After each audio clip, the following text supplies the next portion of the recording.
Vocês sabem o que é uma armadura? Sabem o que é uma armadura? Já viram um exército? Já viram como é que é um exército? Então, vamos lá. Vamos explicar um pouco o que é essa armadura de Deus. Primeiro, vamos abrir em Efésios 6, que é onde diz onde está a armadura de Deus.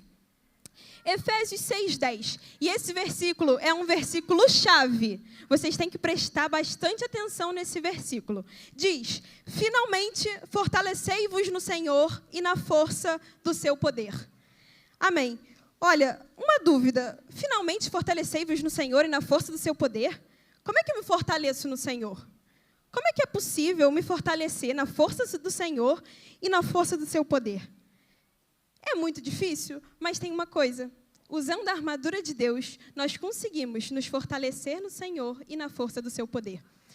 E agora, uma armadura. Em que ocasiões a gente usaria uma armadura, se fosse uma armadura de verdade? Numa guerra, numa batalha. E vocês sabem o que é uma batalha? Sabem? Vocês sabem o que é uma guerra? Uma batalha? Uma batalha, antigamente, eram quando dois povos, até hoje em dia tem muitas guerras, quando dois povos vão brigar, eles usam até uma armadura. E vocês sabiam que nós vivemos em batalha o tempo todo? Vocês sabiam? A gente pode não imaginar, a gente não está vendo com os nossos olhos, mas aqui, todo esse ambiente está tendo uma batalha. E essa batalha se chama batalha espiritual. E essa batalha, se nós nos fortalecermos no Senhor, nós ganhamos, porque o Senhor já recebeu a vitória. Amém? Então, vocês sabiam que essa batalha, a gente não consegue, a gente não está vendo ela. Vocês estão vendo alguma guerra aqui? Parece que está tudo bem. Mas no mundo espiritual, aqui é uma batalha. E é uma batalha poderosa. Mas Deus batalha por nós nessa guerra. Mas Ele batalha, mas Ele também nos dá instrumentos para que possamos batalhar. E Paulo, ele nos dá essa armadura, que é segundo Deus, para que devemos estar com essa armadura para que possamos batalhar. Ele diz que devemos usar essa armadura para que a gente possa vencer essa batalha. Vamos conhecer cada elemento dessa armadura? E como é que cada elemento dessa armadura significa? Então, quando nós batalhamos, nós podemos assumir duas posições. Ou somos um guerreiro, e estamos com Deus, e usamos a armadura de Deus e vencemos essa batalha, ou nós somos uma vítima. Você só tem duas posições para batalhar. Se eu fosse você, eu escolhia de Deus, porque essa você ganha. E nessa, o Senhor ele nos dá instrumento para que possamos vencer. E nessa guerra, nós que vamos conhecer, nós vamos revestir da armadura de Deus, que é uma guerra espiritual. Essa armadura não é como nós vemos aqui representada. É uma armadura espiritual que nós somos revestidos. Mas não é só porque nós não vemos que ela não acontece. Apesar de nós não vermos com os nossos olhos, ela acontece. Ele está aqui, está tendo uma batalha agora. E nós devemos ser revestidos do poder de Deus. E assim nós vencemos. E para vencermos, tem que ter um ponto. Cristo deve ser o centro. E não só o centro em qualquer coisa. Ele deve ser o centro da nossa vida. Ele deve ser rei da nossa vida. E o problema é que não é o inimigo está em volta da nossa vida. Porque isso acontece. Na Bíblia diz que ele está ao nosso derredor. O inimigo anda por nosso derredor. Mas o problema não é quando ele anda ao nosso derredor. É quando nós não temos a Cristo. Aí isso vira um problema. Porque abre brechas para que o inimigo possa entrar. E só quando Cristo não é o centro, aí sim, isso é um problema. Mas nós, como podemos, então, ser revestidos desse poder de Deus? Alguém sabe como é que podemos ser revestidos? Eu vou dar uma dica. Nós devemos depender totalmente de Deus. A nossa dependência tem que estar em Deus. E como é que nós dependemos de Deus? Quando nós confiamos tudo a Ele. E a gente, para depender exclusivamente de Deus, nós obedecemos. Crianças, vocês obedecem os pais de vocês? Nós devemos obedecer aos nossos pais, mas não só aos nossos pais. Primeiramente, devemos obedecer a Deus, aos nossos pais, aos nossos professores, para que possamos aprender verdadeiramente quem Cristo é e a sua palavra, e assim vamos usar a armadura. Então, devemos viver em santidade, buscar conhecer mais de Deus. Quem quer conhecer mais de Deus? Levanta a mão. Amém. E devemos estar cada vez mais cheios dele. Mas agora, se eu falei que essa luta é uma luta espiritual e que nós não vemos, como é que nós podemos batalhar? Fica meio difícil, né? Já que a gente não vê, como é que a gente batalha?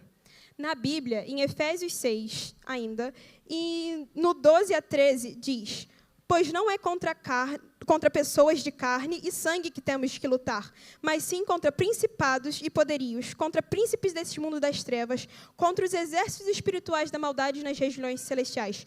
Por isso, tomai da armadura de Deus, para que possais resistir ao dia mau, e havendo feito tudo isso, permanecer firmes. Quando nós estamos revestidos da armadura de Deus, nós resistimos ao dia mau. O Senhor, Ele luta por nós. Ou seja, não é contra a carne que lutamos, não são contra pessoas aqui que lutamos, mas é contra os principados e potestades, contra as forças espirituais do mal. Mas a gente não deve temer. E vocês acham que a gente deve ter medo? Tudo bem que a contra as espirituais do mal pode parecer meio tenebroso. É uma batalha difícil, mas o Senhor, Ele nos ajuda, guia-nos e reveste-nos do poder. E assim, nós temos poder da autoridade que o Senhor nos deu para quebrar qualquer principados e potestades, qualquer coisa que tenta nos assustar. E agora, já que falamos tanto dessa armadura, o que seria essa armadura? Quais são os elementos da armadura? Vamos conhecer? Vamos lá em Efésios 6, 14. É o primeiro. Portanto, permanecei firmes, trazendo em volta a cintura da verdade. Todo mundo repete, cintura da verdade. Eu vou fazer com vocês como eu faço com as crianças, lá em cima. Então, olha, o primeiro qual que é? A cintura da verdade. O que seria esse cinto da verdade? Vocês sabiam que antigamente o cinto ele era de couro? Ele era mais ou menos assim. E ele era de couro em toda essa parte. E ele segurava toda a armadura. Era ele que dava um sustento. E ele era fundamental. E o que seria esse cinto da verdade para nós espiritualmente? Esse cinto da verdade, ele é o conhecimento da palavra de Deus, que é sustentada pela verdade, porque ela é a verdade. Nós cremos que ela é a verdade. Então, com esse cinto, nós temos o poder de Deus para desfazer e combater as mentiras que o diabo tenta colocar na nossa mente. Quantas vezes na nossa mente a gente fica duvidando ou pensa em outras coisas? Com esse cinto da verdade, o Senhor ele revela-nos a nós quem Ele é e a verdade da sua palavra. Para que o diabo não pode nos tocar. E esse cinto, ele mostra-nos a verdade e ele nos cerca por todo lado. E ele é sustentado pela palavra de Deus. Agora eu preciso de um voluntário, uma criança voluntária. Vem, Léo. Eu vou precisar de mais. Léo, qual que é o cinto da verdade aqui? Qual que você acha que é? Boa, pega ali e põe lá no nosso, para todo mundo ver. Põe onde é o cinto. Nós vamos construindo. Esse é o primeiro passo, o cinto da verdade. Agora, não para no cinto da verdade. O que diz ainda no versículo 14? Em volta o cinto da verdade e vestindo a couraça da justiça. Vocês sabem o que é uma couraça? Sabem, crianças? Não? Não, isso é um capacete. O que é uma couraça?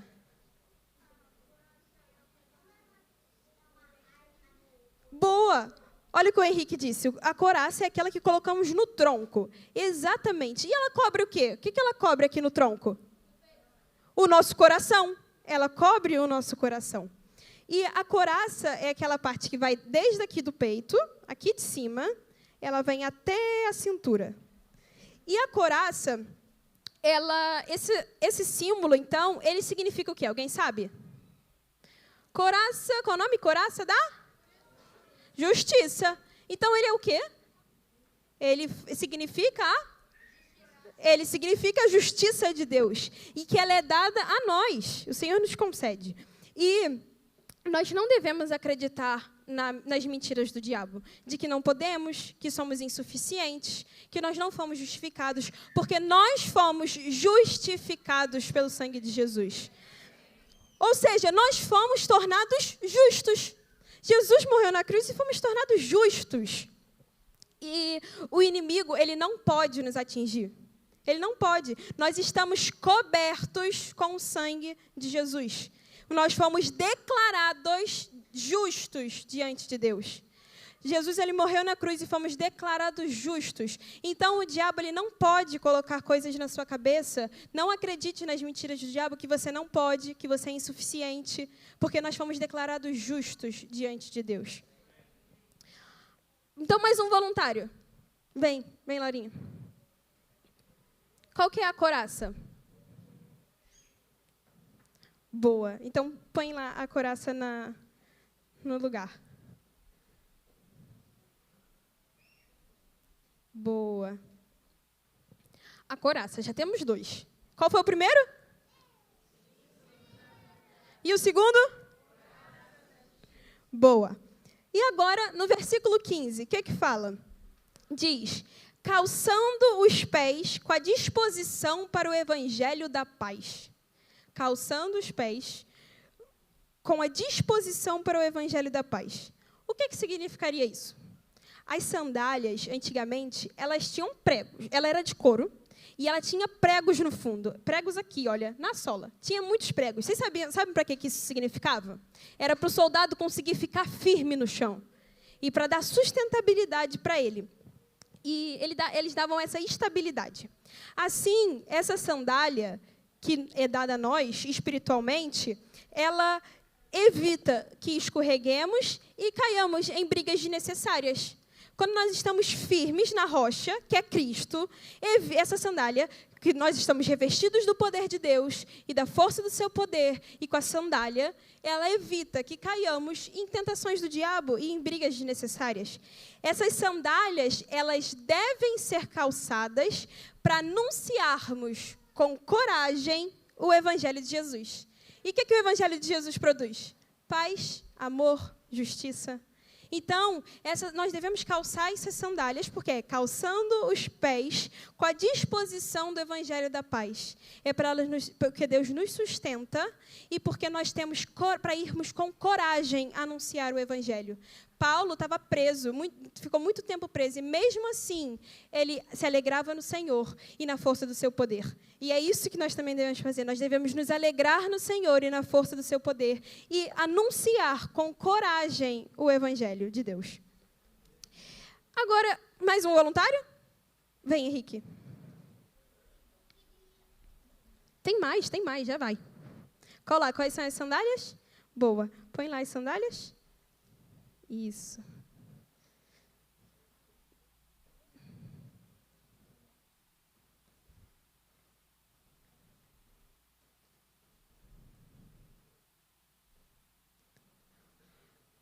Boa. Já avançamos mais. Agora tem mais um elemento. Tem mais alguns elementos, mas tem... Vamos ver agora no versículo 16. E usando principalmente o escudo da fé, com o qual podemos apagar todos os dardos de chamas do maligno. Alguém entendeu o que isso quer dizer? Usar um escudo da fé para apagar os dardos inflamados do maligno? O maligno joga dardos inflamados? Ele joga. E antigamente, vocês sabiam que o escudo ele era gigantesco. Ele era mesmo muito grande. Ele cobria quase que o soldado inteiro. Ele era maior do que o Martim. Sabia? E aí, o escudo ele era tão grande que o soldado ele ficava lá embaixo, assim, olha, para se esconder. E antigamente, também, esse escudo ele era molhado. Imagina uma madeira molhada. Ou um metal dourado. Vocês sabem por que ele era molhado? Porque o inimigo, ele jogava flechas em chamas. Ou seja, ele jogava flechas com muito fogo. E essas flechas, quando batiam no escudo molhado, elas apagavam. Então, esse escudo, ele nos protege das setas inflamadas do diabo. Mas o que seriam essas setas inflamadas que nós nos referimos? Nós, dos inimigos do passado. As flechas inflamadas que nós falamos agora, para nos defendermos com esse escudo. Essas flechas, muitas vezes, são pensamentos que Satanás tenta colocar na nossa mente e que passam por ela. Por exemplo, imagine um passarinho. Quem gosta de passarinhos? Eu gosto muito de passarinhos. E o passarinho, ele voa, não voa? Um passarinho, ele pode até voar na nossa cabeça, não pode? Ele pode até tentar passar por aqui. Mas quem impede que ele faça ninho na sua cabeça é você. Então, o passarinho, ele pode até passar por aqui. O diabo, ele pode até tentar rondar a tua cabeça, mas cabe a você deixar que ele pouse e faça um ninho. E é isso que o escudo da fé nos ajuda, que com a fé em Deus, em Jesus, nós cremos que o diabo, ele não pode contra a nossa vida. Satanás já perdeu, o Senhor já tomou as chaves do inferno, nós já temos a vitória. Então, esse escudo da fé impede-nos que esse passarinho pouse e fique na nossa cabeça, que Satanás pouse e fique e que perturbe a nossa mente. Então, mas o que seriam esses pensamentos errados que nós falamos? Alguém sabe? O que são os pensamentos errados? O que seriam esses pensamentos errados que podem passar na nossa cabeça? São aqueles que vão contra a vontade de Deus. E que ele tenta nos confundir, para que a gente duvide da palavra de Deus e quem Deus é. E muitas vezes vem esse pensamento na nossa mente. E isso é Satanás tentando nos impedir de chegarmos a Deus. Mas ele não pode. Nós temos que estar revestidos. E com fé, nós devemos olhar além daquilo do que estamos a ver. Nós devemos olhar além das circunstâncias. Devemos olhar além do que está aqui. Nós devemos ter aquela visão geral. Com fé, a gente deve obedecer e acreditar em Deus. E nós devemos utilizar esse escudo da fé para rejeitar e eliminar os dados do inimigo. Amém? Vem, Martim. Pega lá o escudo da fé. Qual que é o escudo da fé? Boa. Cuidado. Isso. Onde é o escudo? Ali, ó. Ali. Não, é aqui, está certo, está certo. Consegue? Quer chegar para frente? Boa. Ok, conseguimos mais um elemento. Qual que é? Escudo da fé. Agora, no versículo 17, diz: tomai também o capacete da salvação. Vamos parar por aqui. O capacete da salvação. Repita. Capacete da salvação. E o capacete, ele protege o quê? A nossa cabeça. Ou tem desagradado a Deus? Ele também protege a nossa boca. O que você tem falado? O que você tem falado tem agradado a Deus ou tem desagradado a Deus? E também protege o que nós temos visto. O que você vê agrada ou desagrada a Deus? Nós devemos fazer aquilo que agrada a Deus. E ele protege a nossa mente. O que tem passado pela sua cabeça? Que pensamentos tem passado pela sua cabeça? Ou seja, tudo que nós ouvimos, falamos, pensamos, vemos, tem que ser para glorificar a Deus. Nós não podemos fazer coisas que desagradam a Deus. Temos que estar revestidos do poder de Deus e que a nossa mente seja uma mente de Cristo, uma mente renovada. E esse capacete, ele ajuda-nos e protege-nos de tudo isso, para que possamos resistir no dia mal. Ele protege a nossa mente, os nossos olhos, a nossa boca, o nosso ouvido. Ele protege-nos. E ele também nos relembra que devemos tomar posse da salvação. Jesus morreu na cruz para que fôssemos salvos. E somos salvos pela graça. E precisamos tomar posse dessa salvação e na identidade que temos em Cristo.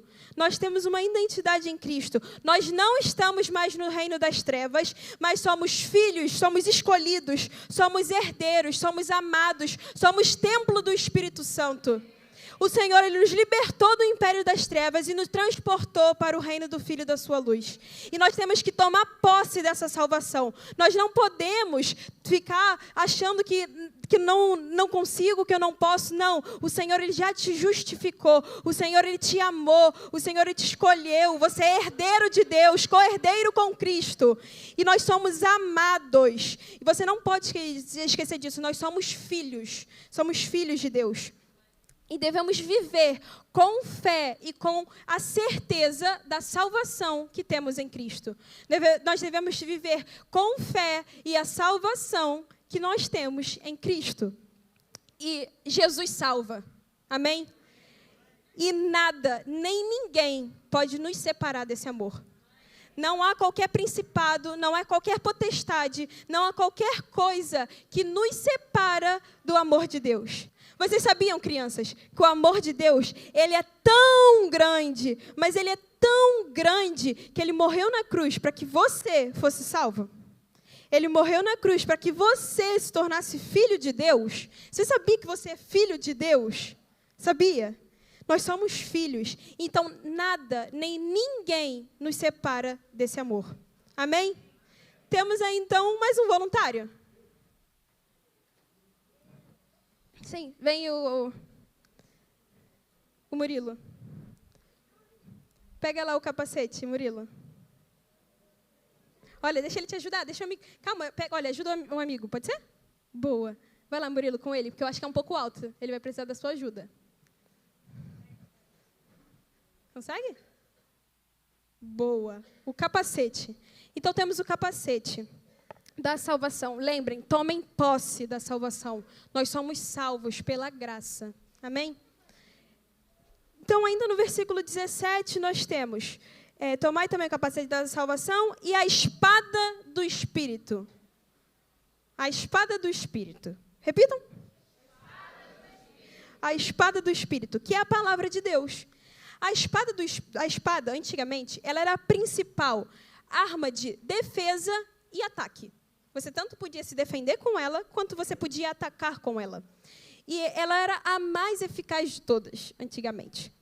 E como é que é essa defesa e esse ataque? Com a palavra de Deus, Jesus, em Lucas 4, quando ele foi tentado no deserto, o que ele usou? A palavra. Quando Jesus foi tentado no deserto, ele usou a palavra de Deus contra Satanás. E assim, nós devemos usar a palavra de Deus para afastar as mentiras que Satanás tenta colocar na nossa cabeça. Para afastar toda mentira que Satanás tenta colocar sobre a nossa vida. E nós devemos ter alguns versículos na cabeça. Mas não é para demonstrar que nós sabemos. Não é para ter versículo na cabeça, é para demonstrar que eu sei, ou porque eu estou no top porque eu sei vários versículos na cabeça. Não é isso. Mas é porque com essas palavras de Deus na nossa cabeça, quando a tentação vier, nós estaremos revestidos da armadura de Deus e com a espada do Espírito para combater essas mentiras com a palavra de Deus. Assim como diz o salmista, guardei a tua palavra no meu coração para não pecar contra ti. E essas palavras no coração que nós devemos ter. A palavra de Deus nós devemos ter no nosso coração para não pecar contra Deus. E para quando a tentação vier, nós sabermos usar essa palavra contra Satanás. Então, nós devemos meditar. Sabem o que é meditar? Sabe o que é meditar? É parar e ficar pensando. Assim a gente deve ficar na palavra de Deus. E o Senhor, Ele vai nos enchendo. E Ele vai nos enchendo até transbordarmos. E nós devemos meditar. Mas não é só meditar na palavra. Nós devemos viver a palavra de Deus. Nós devemos viver verdadeiramente o Evangelho de Deus, de Jesus. Nós devemos viver esse Evangelho para poder fazer essa transformação. Nós vivemos o Evangelho quando nós estamos cheios dele, nós transbordamos a tal ponto que nós não conseguimos nos conter. Porque o Evangelho de Jesus é tão bom, é tão maravilhoso, que ele transborda-nos e a gente vai querer falar e falar e falar de quem Deus é. Então, esse foi o último elemento da nossa armadura de Deus. Quem quer vir ajudar? Vem, pode vir. Pega ali a espada. Boa. E põe lá na mão do guerreiro. Então, vamos repetir quais são os elementos? Tem. Qual é o primeiro? O cinto da verdade, a couraça da justiça, a calção dos pés do evangelho da paz, depois o escudo da fé, capacete da salvação e a espada do Espírito. Então, esses são os 6 elementos da armadura de Deus. E que a gente possa sempre nos lembrar e possamos estar sempre revestidos dessa armadura. Que possamos orar constantemente e o Senhor, Ele derrama poder sobre nós. Então, que nós possamos estar revestidos desse poder e nós vencemos essas batalhas espirituais. O Senhor, Ele nos ajuda, Ele nos guia, Ele nos capacita, Ele batalha por nós e nós vencemos. Nós já temos essa vitória em Cristo. Que nunca nos esqueçamos dessa verdade e que todos os dias nós possamos estar revestidos da graça, da misericórdia e da armadura de Deus para batalharmos e vencermos essa batalha espiritual. Irmão, eu te digo, o Senhor, Ele é comigo, Ele é contigo e Ele é conosco o tempo todo. Ele não nos abandona, aquele que te guarda não dorme. Ele está todo o tempo com as mãos abertas sobre a tua vida. E Ele cuida de você, que você nunca possa se esquecer disso, de quem Deus é. Então, que você possa usar essa armadura e ser revestido do poder de Deus dia após dia após dia. E usar a armadura de Deus. Então, para que seria usar essa armadura de Deus? Usar a armadura de Deus é para fortalecermos-nos no Senhor e na força do seu poder. Amém, igreja?